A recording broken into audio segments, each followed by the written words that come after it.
The DCS Dynamic Campaign, a core feature that is still to be implemented in the ever-evolving digital combat simulator. Compared to other games out there, DCS is working to build this important system in a different way. There are bits and pieces of information that we gather along the way, and in today's video we will do a retrospective on what was shared, what we know today, and what we can expect in the future. So take a moment with us and let's find out all there is to know about the DCS Dynamic Campaign. This video is sponsored by Orbex. Get their products using our promo link. Hello virtual pilots, I'm Andre Celesti, and tonight we got a special video focusing on another long-awaited element for DCS World, the Dynamic Campaign. This is one of those subjects that is often heard and seen in the DCS community. The Dynamic Campaign is on the lips of many of our viewers, be that users who cannot wait for it, and others that are skeptical it will ever be a reality in the coming years.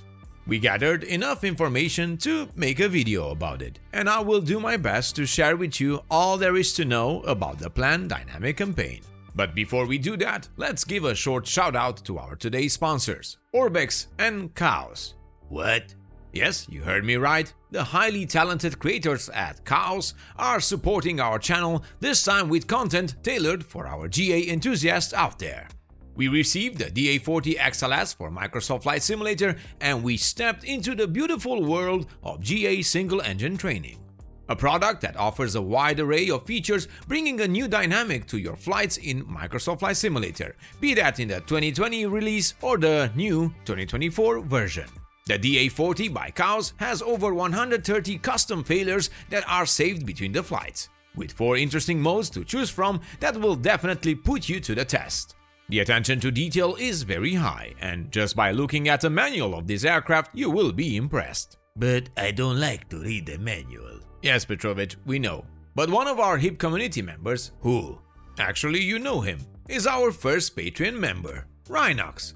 Well, he managed to try this beauty and his reaction was overwhelmingly positive. Ooh, interesting. He said that this brings DCS level of details when it comes to engine management, flight model, and general feel of the module, and the DA40 left quite a strong impression on him.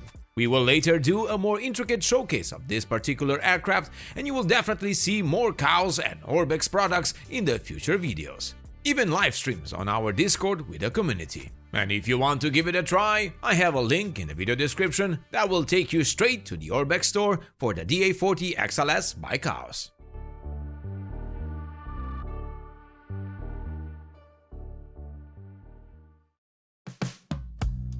So do we really need a dynamic campaign in DCS? Well, we have to understand the needs that our average flight sim user has. Because flight simming at this level is still a niche thing, and that is the truth for now, there is quite some variation on what everyone needs.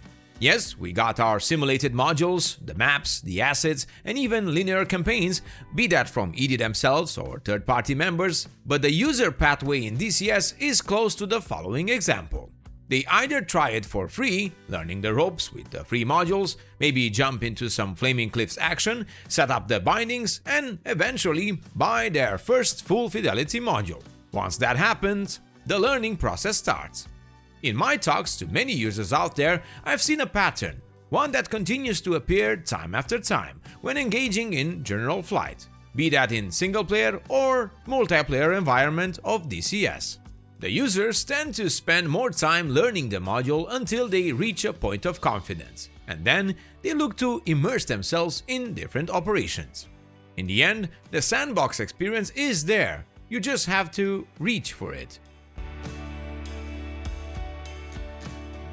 The mission editor offers a big set of tools to create your own scenarios, even some randomized situations to start with. But that won't offer too much of a thrill if you already know where everything is.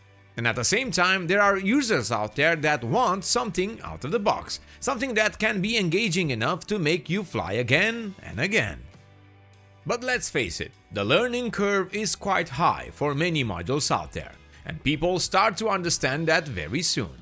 Many won't even dare to jump in multiplayer, out of the assumption that they won't last long in there and they're not ready yet. When it comes to that, I urge you to reconsider, as there are many communities out there helping out new members and giving them the opportunity to learn and have a good time as well.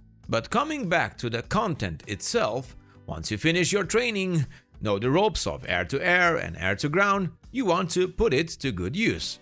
Let's say you also want the uncertainty of a sortie in operations that are not prepared by yourself. You could fly on others people's work, with missions being shared on the user file section. But that's a more indirect approach. You could jump in multiplayer, but in the end, once you consume all the content that is offered with a module, single missions and training, maybe a campaign, you start to feel the need for something else.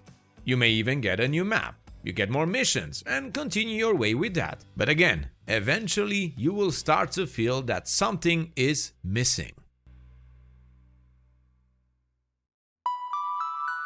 That's where the dynamic campaign could scratch that itch. I need a scratch too. Not now, Petrovich. No, I meant So for the time being, there is no dynamic campaign available in DCS. But there are two strong contenders out there that you may like to try. If you really need a new campaign that can generate more fun in DCS, number one is Liberation and the other one is DCC or Digital Crew Chief. Both amazing in their own way and offering two distinct styles of what can be done in DCS for now. I could mention quite a few more tools that can help you out, but today we will focus on the dynamic campaign that is getting built for us behind closed doors by ED. The dynamic campaign was mentioned as in progress for quite some time. We covered it close to 2019, and we knew already that we cannot expect a BMS type of campaign, at least not when the first implementation will be released. This was confirmed again and again in different newsletters and interviews with ED officials. In present time, we learned that once implemented, it will be available for the single-player environment and only later for multiplayer operations. So if you think about it, that does make sense, and I cannot deny it does sound once again as a working progress early access type of content. Is that a good thing? Well, after such a long wait, I really don't know what to say. Guess we will find out one day. As always, everything we say here is subject to be changed.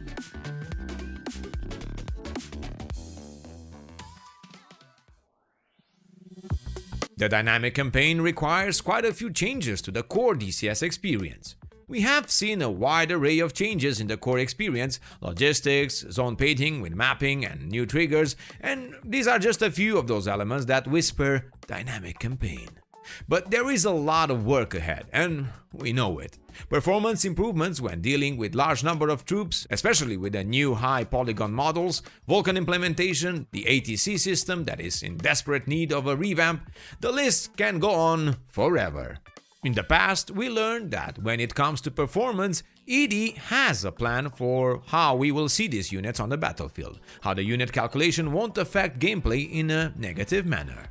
I know very well how an overfilled map like Syria, for example, performs on a server without any help from scripting. That will need to be resolved before we can even start thinking of thousands of AI units roaming on the battlefield. The moving border was seen in past screenshots and recent in the highly artistic depiction during the 2025 and beyond video. Work on the AI forces command and control is still ongoing. We know of the existence of three main systems in the works for the dynamic campaign as of today: the border and the frontline system, the navigation system, and the multi-level formation system. These sound quite deep and definitely will make our life in DCS even more interesting.